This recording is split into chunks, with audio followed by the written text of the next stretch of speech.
Welcome to FedScoop TV. I'm Whitney Wyckoff. Here with me today at the Security Through Innovation Summit is Frank Konieczny. He's the CTO of the Office of Information Dominance and the CIO of the Office of the Secretary for the U.S. Air Force. Welcome. Thank you. What is the #1 disruptor, in your opinion, in terms of the security challenges that your organization faces? It's actually getting down to a contract level. It's the SLAs associated with, especially in a cloud environment, what they are and what does it mean to have security. Because you say security in a cloud, for instance, what does that really mean? Is that the security for the infrastructure, which is pretty easy, but if it's the security for particularly the application, then it goes on to us the components of how to figure it out. So a lot of it is a contracting issue, is really a disruptor into trying to get it there. The other one is basically we're all trying to move there now. And the choice is which one you want to use as opposed to anything else, and that takes a little bit of work. I see. And relatedly, many organizations are looking to move to the cloud, but adoption rates have been slow in many areas, primarily because of security concerns. Any advice for those who want to ensure that security is really built into the cloud? It's what we did in DoD. We actually developed the security guidelines model, if you will, but it took a while to do that because we had to figure out, based on the data that was being stored in the cloud, what security controls actually be applied. So the best solution is take your time and figure out what you have to do for a security model, because you're going to have to live with it for a long time. Now, one of the biggest challenges for security officers today, given the explosion of mobile and cloud and the Internet of Things, is reducing complexity. How do we reduce complexity in IT infrastructures while remaining innovative and secure? Okay, that's one of the problems. My job is to be innovative.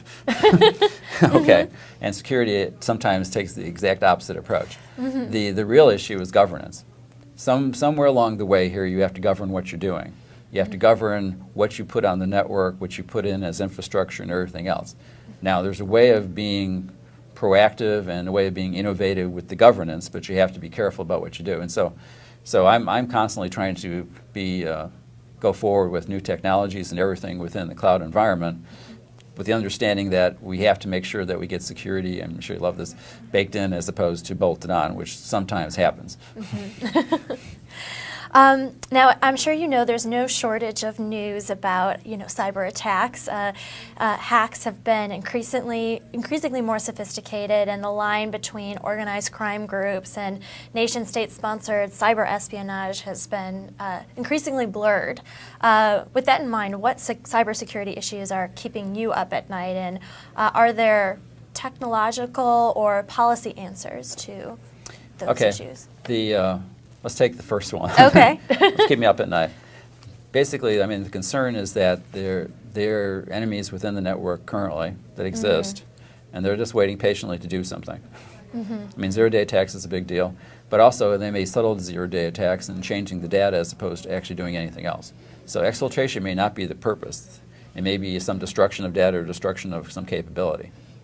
Now, usually, the problem we seem to have a lot of times is really cyber hygiene. Oh. And that seems to be, we have policy, but you have to have some enforcement of that policy. So changing passwords and making sure that you have all the appropriate patches and everything else is important. And I think that's probably one of the better things that we need to push forward in the future and say we need to have this all the time, because otherwise we are opening the door to anybody who wants to come in. Sure. Now, cybersecurity leadership.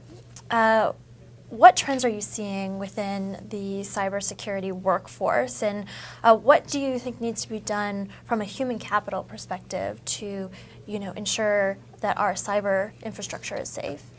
There's lots of things happening right now not necessarily in the workforce, but in the education environment, STEM and everything else. In fact, we just had a high school event where they were actually doing cyber analysis and attacks against each other. Oh, so cool. You can see that we're pushing things out there to get more people involved in it. And I think that's what you have to do is how can you push forward and involve the populace, involve your own employees into understanding what a cyber threat is, because a lot of times phishing attacks roll in and nobody says, oh, I don't know, didn't understand that.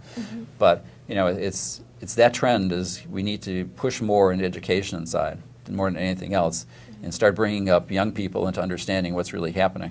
Great, interesting. Well, thank you so much for joining us Thank today. you. This is FedScoop TV.